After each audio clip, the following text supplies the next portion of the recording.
Tambalan na!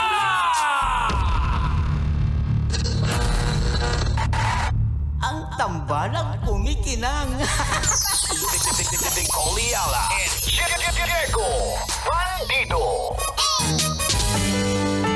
Ang kwento.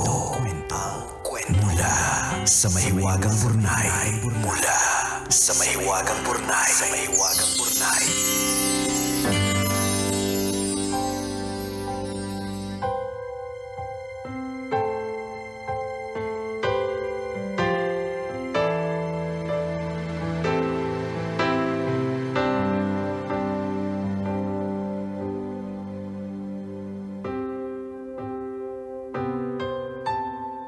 Dear kumikinang na tambalang ni Coliala at Diego Bandido.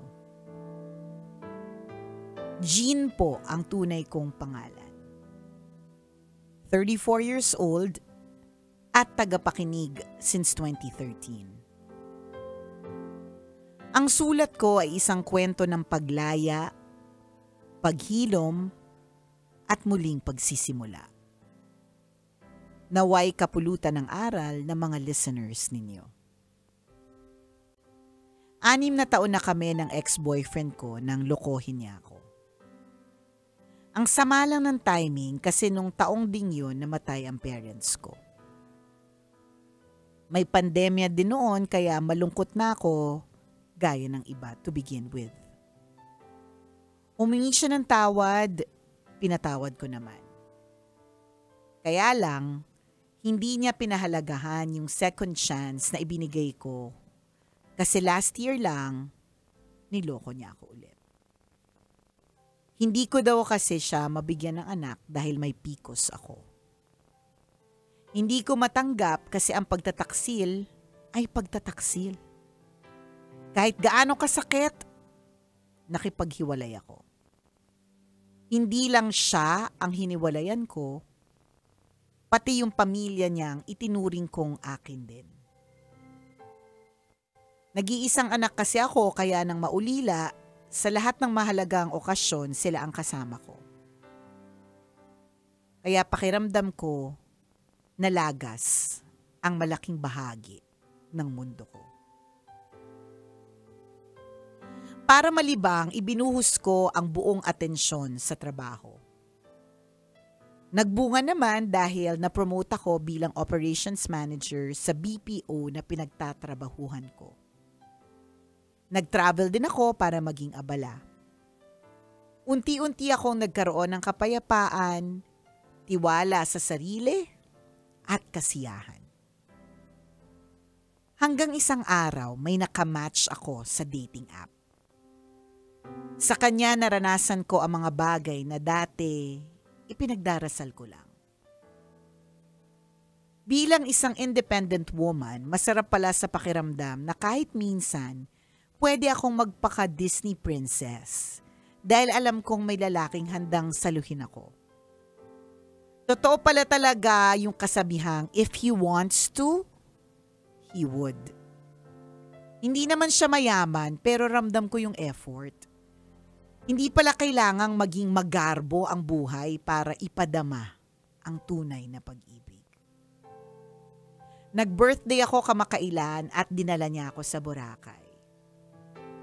Dati, normal day lang ang birthday ko.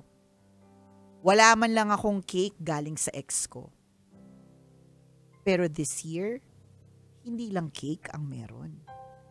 Nagpaseta pa siya ng dinner. May singer na kumanta ng happy birthday song for me at meron din akong gift from him. To top it all, nag-propose siya. And syempre, I said yes. Wow! Kakakilig naman! Sa edad namin to kinilig kami. True. Nakakakilig! Nakasmile ako the whole time. Kaya para sa mga kumikinang na listeners po ninyo, nais kong ibahagi ang mga natutunan ko sa pakikipagrelasyon. Una, huwag kang mag-settle. Ang tunay mong halaga ay nasusulat or nasusukat, sorry, hindi kasi ako nakasalamin, Nasusukat, ang tunay mong halaga ay nasusukat sa kung paano mo pinapahalagahan ang sarili mo at hindi sa kung paano ka tratuhin ng iba. Pangalawa, huwag matakot magsimula ulit. Kapag pinakawalan mo ang maling tao, binubuksan mo ang sarili mo sa pagdating ng taong inilaan ng Diyos para sa iyo.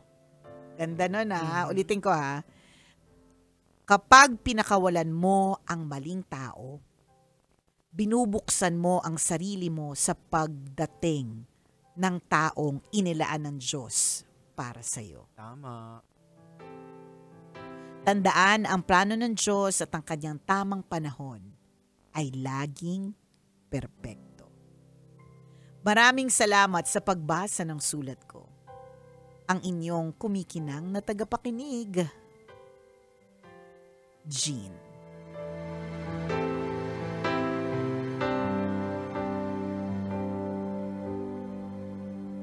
Wala na kaming masasabi. Correct! Kasi Wala ang ganda na kami. ng kwento Ang mo. ganda. Alam mo, for a change, dito sa Mahiwagang Burnay, happy din kami makatanggap ng mga love story nakakakilig. Correct. At happy din po kami makatanggap ng mga story na may happy ending, ha? Yung chill lang, kwento Oo, lang. at saka, by the way, pwede daw ipakita yung picture. Ay, talaga? Oo, hindi kasi may mga nagsumusulat sa atin na na parang yung picture para lang sa atin, for our eyes only. Ito. Pero meron na mga nagsasabi na pwede. they want to Wow! Diba? So ito na yung nakasuot na siya ng kanyang engagement ring. Yay! Happy for you, Jean! Happy for you, Jean! Nakakatuwa naman. O diba? Tsaka yun talaga yun yung kadalasan may mga pinagdadasal tayo tapos pinipilit natin yung mga gusto natin. Ang hindi natin alam, nagdadasal tayo ng maliit na teddy bear. Ang hindi natin alam, ang bibigay pala sa atin isang buong Barbie house. Yeah. Diba? Na kompleto na lahat ng Barbie. Pero ikaw, teddy bear lang yung ipinipilit mo talaga kay Lord na parang ito, plano ko ha. Correct. Ito yung akin na plano. Ang hindi mo alam, Barbie house pala. Kompleto ng buong set ng Barbie ang inilaan para sa'yo. Yun kasi ang nagiging problema natin kadalasan. Lahat tayo mga tao, pag pinilit natin yung will natin. Yung gusto natin. Over dun sa will ni Lord na para sa atin. Correct. Very evident dito sa kwento ni Jean na nung pinilit niya yung will niya, doon na nagka-problema, nagkalasog-lasog na yung, yung buhay niya. Nagkaloko-lokohan na. So nung nagdesisyon siya na to let go and let God. Yan, dun dumating si Mr. Right. Ang icing sa ibabaw ng cupcake. 'Di ba? ang cure to your aray. The apple of your eye. Tama. And the pack to your ganern. Dumating na ang pack ng aking ganern, di ba? Kasi kung minsan nagiging mahirap yung buhay natin pag pinipilit natin yung mga gusto natin. At saka di ba sabi nga daw, Jegs, kapag ka daw nagdasal tayo, dapat ibinigay mo na. So dapat wag ka nang yung mga nagpipilit-pilit pa sa utak mo na mga ito yung mga dapat at ito yung mga plano. Hindi. Let go and let God. Ayan. So parang ano lang yan parang pag-resolve natin ng mga problema natin. Pag may problema, gagawa natin ng paraan. Halimbawa, financial, mangungutang ka, lalapit ka dito, hindi ka pinautang, parang sagad ka na, saka ka palang magdadasal. Yan. It's the other way around dapat You pray for it. Lord, sino bang gagamitin mong tao na pwede kong malapitan? And then saka lalapit, saka ka siya magpapadasal. Same din sa love life. Pero, Lord, bigyan mo naman, di ba? Ikaw nagdasal ka, di ba? Pinagdasal mo, di ba? Grabe. Hindi lang ako, tsaka maraming nanay ko, grabe magdasal. Lord, pakiayos naman po yung isisend. Kasi yung mga napupunta sa kanya, mga ano lang, nagsisettle na siya porke may itsura. Yun nga kasi, di ba? Pag pinagdasal mo kay Lord, ibibigay niya siya. Kasi ang nangyari sa atin, ito yung gusto ko, Lord. Lord, ito ha, ganito kasi. Yan. Ito ganyan. Ito yung template na gusto ko.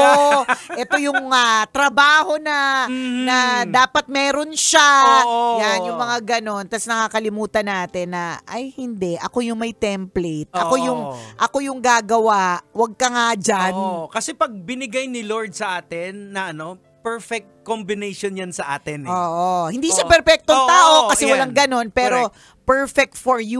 Na combination na Dahil ito yung mga pagkakulang mo, siya yung pupuno. Yan. Sa mga pagkukulang niya, ikaw yung pupuno. Ayan. Ganon, 'di ba?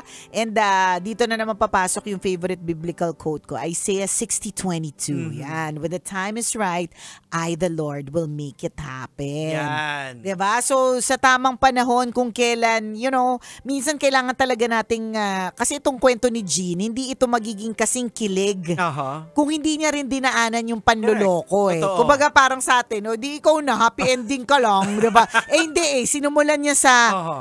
pinagdaanan niya, Correct. 6 years sila. Parang feeling niya,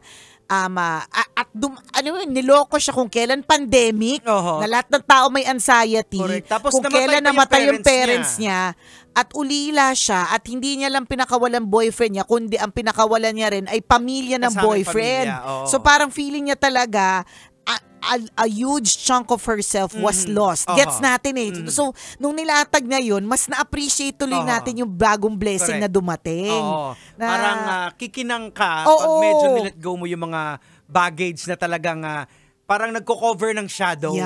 Ayan, sa'yo. Diba? So, kailangan lang talagang daanan yung mga ganyang klaseng mga excess baggage para mas ma-feel natin Oho. yung light. This is a clear story of a transformation to make kinang, di Oo, ba? correct.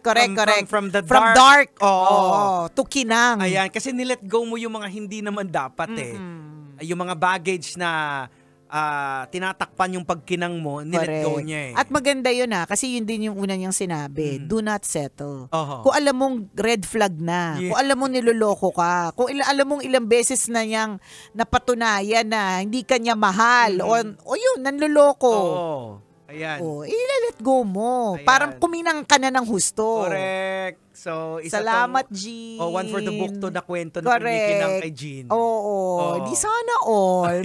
Sana all na lang yung iba. Diba? At di dumating na din yung, yung sana all Ayan. story mo. O Jean, pag may time kayo, pasyalan nyo kami dito. Kaya Gusto namin kayo ma-meet in person. Gusto namin kiligin din in Oh. real life, 'di ba?